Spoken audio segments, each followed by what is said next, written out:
All right, let's dive right in. We're going to focus on just one single verse from the Quran. It's a verse that has shaped laws, societies, and family structures for centuries. But here's the twist. What if a closer look at the original language tells us it's not actually about marriage at all?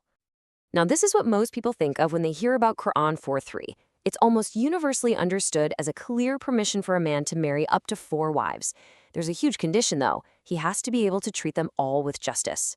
And this one interpretation, it's been the bedrock for the practice of polygamy in many, many Muslim societies.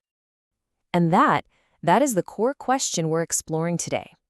The sources we're looking at, they put forward a pretty radical idea that if we actually dig into the original Arabic, we uncover a meaning that has nothing to do with marriage, but is about something else entirely. Okay, so first things first. Let's make sure we're all on the same page with the traditional reading. What's the view that has been so influential for so long?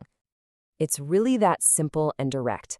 The verse is seen as a green light for plural marriage, with that one crucial string attached. You have to be just. This is our starting point. This is the interpretation that we're about to put under the microscope. And this is where it starts to get really, really interesting. The whole argument for a new reading doesn't start with some big, abstract theory. Nope. It starts with a forensic, word-by-word examination of the original Arabic. The first word we've got to look at is the verb that's almost always translated as marry. Now, it can mean that for sure, but the sources we're drawing from point out that its root meaning is way broader. It's about binding, joining, making a commitment through a contract. So if you're talking in an administrative sense, it could just as easily mean formalize this agreement or commit to taking care of this. Now, check this out. This is a tiny word, but it's a huge deal. The word is ma. See, in Arabic, if you're talking about people, you almost always use the word man, which means who. But the verse doesn't use man, it uses ma, which means what, as in what things, what matters, what duties. This is a potential game changer. The verse might not be saying, marry who you please, but commit to what is suitable for you. And this idea of function over form keeps going. The sources argue that terms like rijal and nisa aren't always just about biological men and women. They can describe a role.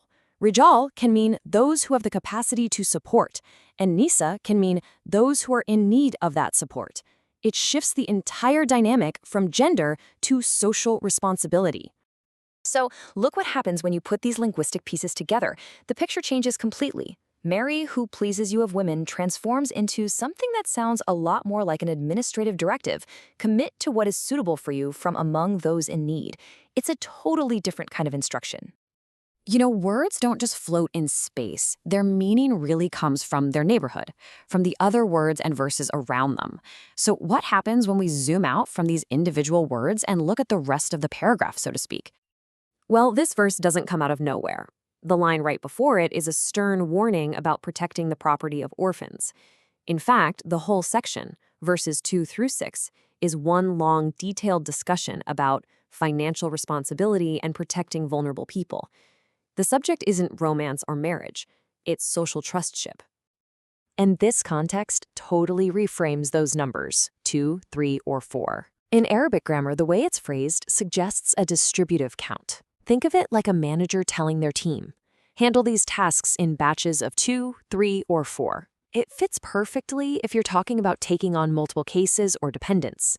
It doesn't fit nearly as well if you're talking about accumulating wives. Okay, the case is already getting pretty strong, but it doesn't stop there. Later in the exact same chapter, we find another verse that acts like a powerful reality check on that whole idea of justice.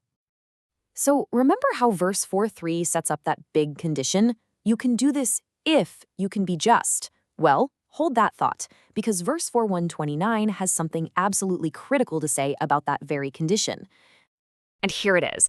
The text says it plainly. You will never be able to be perfectly just, even if you try hard.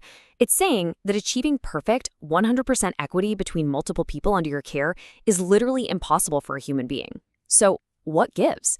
If 4:3 says, do it if you can be just, and 4:129 says, by the way, you can never be perfectly just, how on earth do you make sense of that?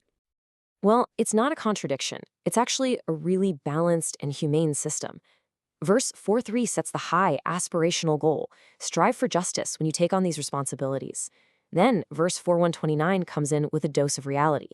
Look, you're human, you're going to fall short, so your primary duty is to make sure you don't completely neglect anyone.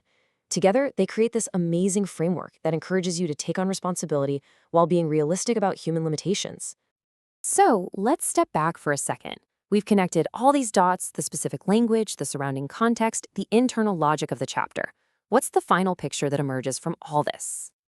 The sources we're looking at argue that what these verses are describing is not a marriage law.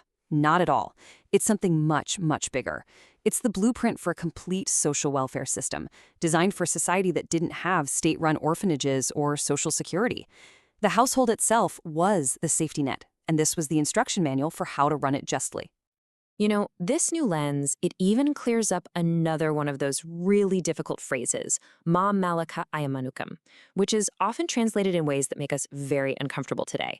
But in this framework, it's not about ownership. It refers to a functional category, those people who are under your formal, pledged care. And verse 4.3, that's the ethical front door, the process by which you formally take on that solemn responsibility. So here's the entire system, laid out from start to finish. Step 1, you assess your own capacity. Can you really handle taking on dependents in batches of 2, 3, or 4? If the answer is yes, you formally commit, that's the nikah part, to integrating them into your care. Then, you're commanded to strive for justice, always knowing that perfect justice is impossible. And here's the crucial last part. Other verses show that the system has built-in off-ramps, ways for these dependents to eventually graduate to their own independence. It's a full life cycle of social care. So in the end, this deep dive transforms a verse that's often seen as a license for personal privilege into a profound blueprint for social responsibility. It's just a powerful reminder that context is everything, and that sometimes taking a much closer look at something we think we know can reveal a story we never expected. And it just leaves you wondering, doesn't it? If this one verse can be so misunderstood, what else might we be getting wrong?